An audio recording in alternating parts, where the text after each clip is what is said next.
Assalomu alaykum do'stlar. Aksariyat odamlar o'z ishlari bilan band bo'lsa-da, kuzatuv kameralari atrofdagi barcha narsalarni xolis ravishda yozib olishda davom etmoqda. Va ba'zida hayratga soladigan, qo'rqitadigan yoki hatto hayratga soladigan voqealar kameraga tushadi. Ushbu videorolikimizni oxirigacha tomosha qiling va siz kuzatuv kameralari tomonidan tasvirga olingan eng kutilmagan lahzalarni ko'rasiz.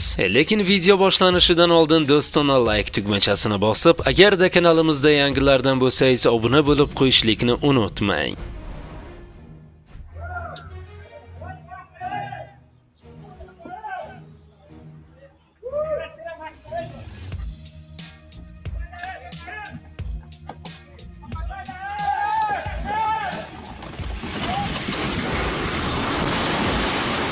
Afsuski, hatto eng bardoshli va ishonchli tuzilmalar ham vaqt o'tishi bilan tashqi omillar ta'siriga bardosh bera olmaydi.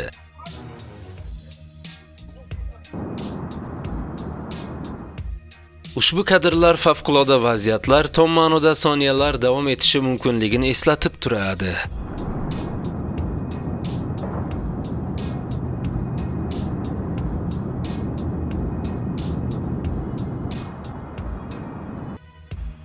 Bu ayol o'zini qanchalik xotirjam va qat'iyatli tutgani hayratlanarli.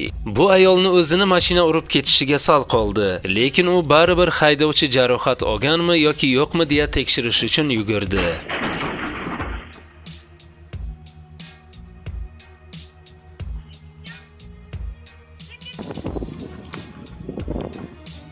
Oddiy avtoturargoh to'satdan tabiat bir soniya ichida butun kuchini ko'rsatishga qaror qilgan joyga aylandi.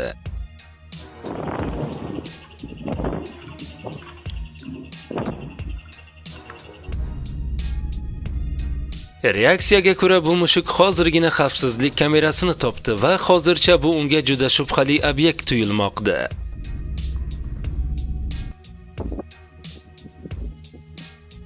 O'z itini juda yaxshi ko'raman deya da'vo qiladigan odam uchun uning yo'qolganini payqash uchun unga ancha vaqt kerak bo'ldi.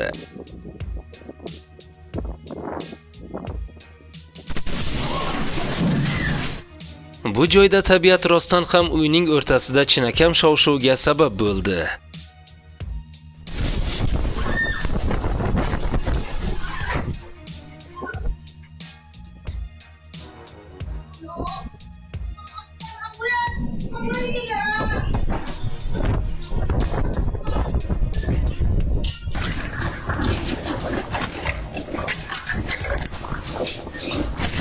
Mana yana bir kutilmagan shamol nima oqibatlarga olib keldi?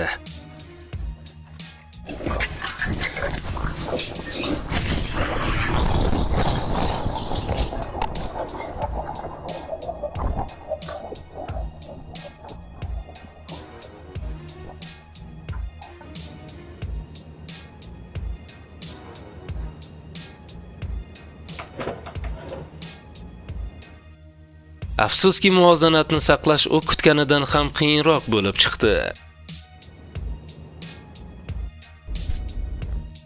Agar mushuk tunda shunchalik qattiq e'tibor talab qilsa, egalari ertami kechmi murosa topishlari kerak bo'ladi.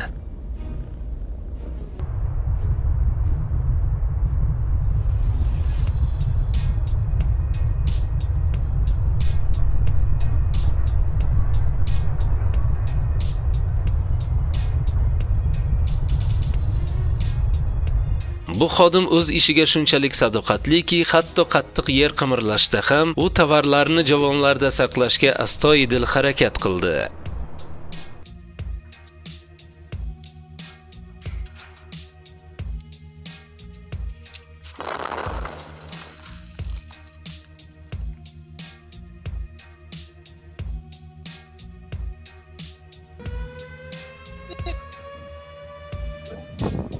Ba'zi ob-havo hodisalari jiddiy xavf tug'dirishi mumkin. Shuning uchun vaziyat keskin yomonlashganda qayerga boshpana olishingiz mumkinligi haqida oldindan o'ylash yaxshiroqdir.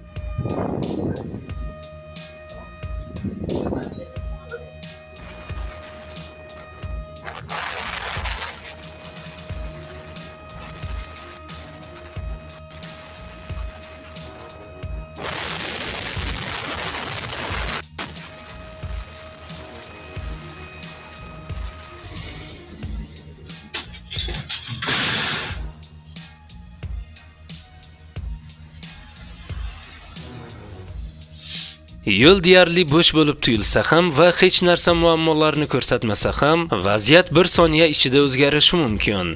Yaxshiyamki bu yerda hech kim jabrlanmadi.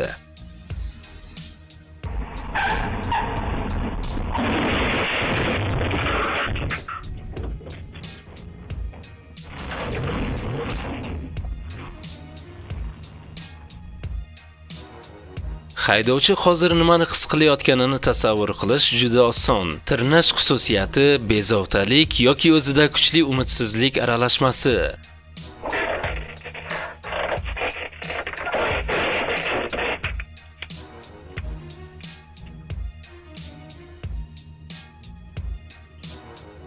Ehtimol kichik do'konga kirayotganda odamlar to'satdan yo'ldan uchib kirib kelayotgan g'ildirakdan boshqa narsani kutishadi.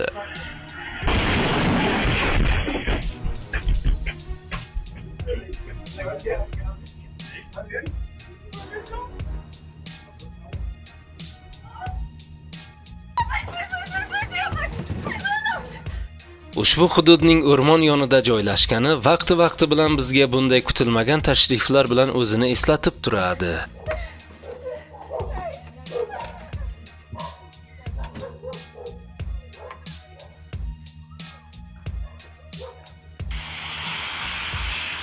Ehtimol do'kon egasi yuk mashinasining o'zi ergashmasdan g'ildirakni o'zigina do'konga kirib kelganini qadrlashi kerak. Chunki aks holda bundan-da yomon bo'lishi mumkin edi.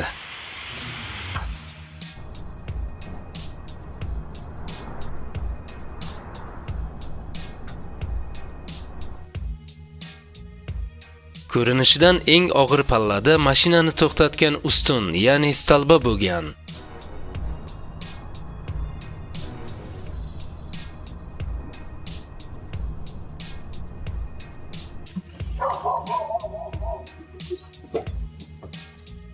Tabiatga yaqin yashasangiz, kim to'satdan kirib kelishini hech qachon bilmaysiz.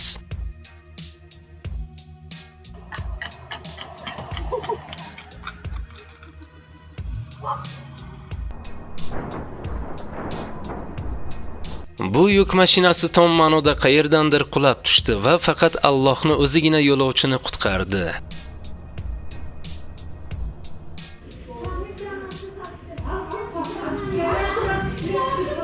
Ushbu kutilmagan mehmon bugun tinch ish smenasi bekor qilinganini hammaga iloji boricha baland ovozda eslatishga qaror qilganga o'xshaydi.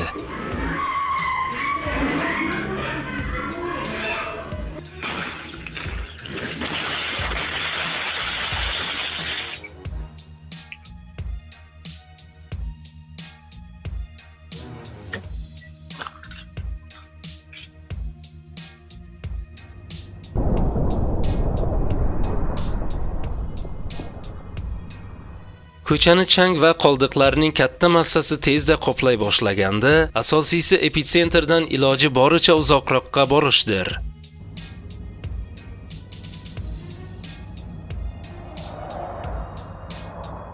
Kuzatuv kamera tasvirlarisiz bunday hikoyalar odatda uydirma yoki kimningdir vahshiy tasavvuri sifatida rad etiladi. Ammo dahshatli lahza bir vaqtning o'zida bir necha burchaklardan olinganida, ko'rilgan narsani tushuntirish ancha qiyinlashadi. Do'stlar, bugungi videorolikimiz o'z nihoyasiga yetdi. Endi esa video ostiga bir donadan like bosib, agarda kanalimizda yangi bo'lsangiz, obuna bo'lib qo'yishlikni unutmang.